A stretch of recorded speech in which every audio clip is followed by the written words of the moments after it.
जय हिंद दोस्तों, मेरा नाम है अक्षय कुमार फार्मासिस्ट और आप लोग देख रहे हैं एके फार्मेसी ट्यूटोरियल।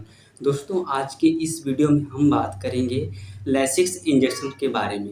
जानेंगे इसकी uses, doses, side effect, mode of action, mechanism और भी सारी चीज़ें। तो बने रहिए वीडियो में लास्ट तक हमारे साथ। देखिए दोस्तों, जो लैसिक्स इंजेक्शन होता है इसको सैनोफी फार्मा बनाती है और लैसिक्स एक ब्रांड है, ठीक है। इसमें जो कंपोजिशन पाया जाता है उसको बोलते हैं फ्यूरेसिमाइड या फ्रूसेमाइड। कन्फ्यूज नहीं होना है, दो नाम है, दोनों चीज़ें एक ही है, ठीक है ना। ये जो फ्यूरेसिमाइड होता है, पहले इंट्रोडक्शन के बारे में जानते हैं इसके। ये डाययूरेटिक क्लास की मेडिसिन है, ठीक है ना। डाययूरेटिक उसे कहते हैं जो बॉडी से यूरिन के फॉर्मेशन को बढ़ा दे, यानी कि यूरिन के आउटपुट को बढ़ा दे, उसे हम क्या कहते हैं, डाययूरेटिक। बात करें इसकी यूजेस की, तो देखिए मेनली एडिमा, बॉडी में कहीं भी किसी भी प्रकार की एडिमा हो उसको कम करने के लिए, उसको सही करने के लिए, ठीक करने के लिए इस इंजेक्शंस का यूज किया जाता है। जैसे मान लीजिए अगर पल्मोनरी एडिमा हो, ठीक, उसमें भी इसका यूज किया जाता है।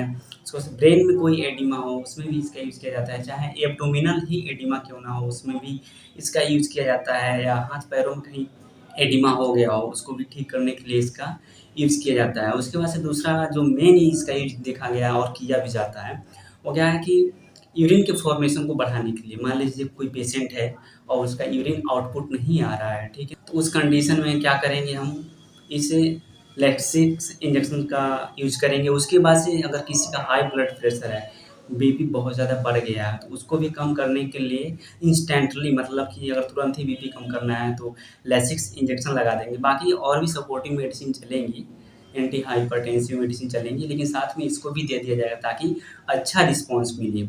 उसके बाद से देखते हैं कि ईएफ, इरेक्शन फ्रैक्शन होता है जो कि हार्ट की एक बोल सकते हैं कि मेजरमेंट है, मतलब कि जिसका ईएफ जितना परसेंट रहता है उसका हार्ट उतना ही परसेंट काम करता है, ये मान के चलते हैं।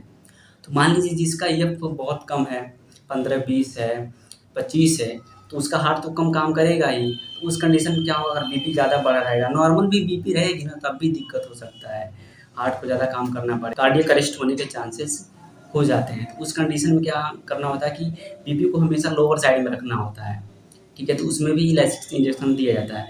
या मान लीजिए ब्रेन में सीएपीए, सेरेब्रोवैस्कुलर एक्सीडेंट बोलते हैं, ठीक है ना, तो उसमें भी लैसिक्स इंजेक्शन का यूज़ किया जाता है, क्योंकि ऑलरेडी ब्रेन डैमेज हो चुका होता है, तो और ज़्यादा ब्रेन डैमेज ना हो जिस वजह से लैसिक्स देते हैं ताकि बीपी कम रहे, ठीक है। ऐसे कंडीशन में लैसिक्स इंजेक्शन का यूज़ किया जाता है।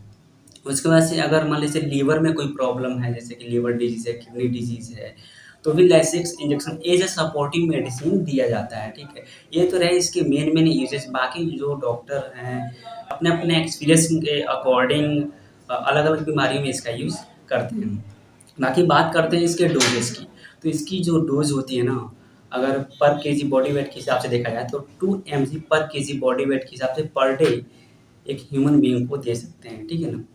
उसके बाद से ऐसे जनरली जो डोज हॉस्पिटल्स में, क्लिनिक्स में यूज़ होता है उसकी अगर बात करें हम, तो ये जो लैसिक्स है 2 ml और 4 ml के स्ट्रेंथ में आता है और ईच ml 10 mg होता है, मतलब प्रत्येक ml में 10 mg होता है। तो क्या देते हैं हम, 20 mg दिन में 3 बार दे सकते हैं अकॉर्डिंग टू नीड, ठीक है ना। इस तरीके से हम एक जनरली डोज दे सकते हैं। वहीं बात करिए इसके साइड इफ़ेक्ट की, तो साइड इफ़ेक्ट में जैसे कि हियरिंग प्रॉब्लम, कान में कुछ झनझनाहट सी आवाज़ आएगी इस इंजेक्शन को देने के बाद से। उसके बाद से डिज़नेस, ड्राउज़ीनेस, माउथ, मुँह सूखने लगेगा, ठीक है। बॉड बॉडी सूखने लगेगी थोड़ी, मतलब स्किन ड्राई ड्राई होने लगेगी, क्योंकि ये क्या है कि ये डाययूरेटिक है और इसको देंगे तो बॉडी से फ्लूइड कम होगा, ठीक है ना। बीपी भी लोअर साइड में जा सकती है बहुत ज़्यादा, अगर हम इसको डोज बढ़ा करके दे दिए तो। बीपी नॉर्मल है, हमने दे दिया लैसिक्स, तो बीपी लोअर साइड में भी जा सकती है, ऐसे कंडीशन हो सकते हैं। उसके बाद से क्या होता है कि इसमें किसी का सोडियम और पोटेशियम लेवल कम हो सकता है इस इंजेक्शन को देने के बाद से। सोडियम पोटेशियम मान लीजिए नॉर्मल है और हमने इस इंजेक्शन का यूज़ कर दिया, तो वो भी क्या करता है, यूरिन के बाहर चला जाएगा, तो सोडियम और पोटेशियम इम्बैलेंस हो जाएगा, उसका इलेक्ट्रोलाइट इम्बैलेंस हो जाएगा, तो ऐसी दिक्कतें हो सकती हैं। बात करें कॉन्ट्राइंडिकेशंस की, तो इसमें ब्रेस्ट फीडिंग मदर को भी मतलब अवॉइड किया जाता है। बाकी अगर नीड पड़ती है तो दे सकते हैं, लेकिन प्रेगनेंसी में इस इंजेक्शन का यूज़ नहीं किया जाता है। आई होप कि यह वीडियो आप लोगों को अच्छा लगा हो।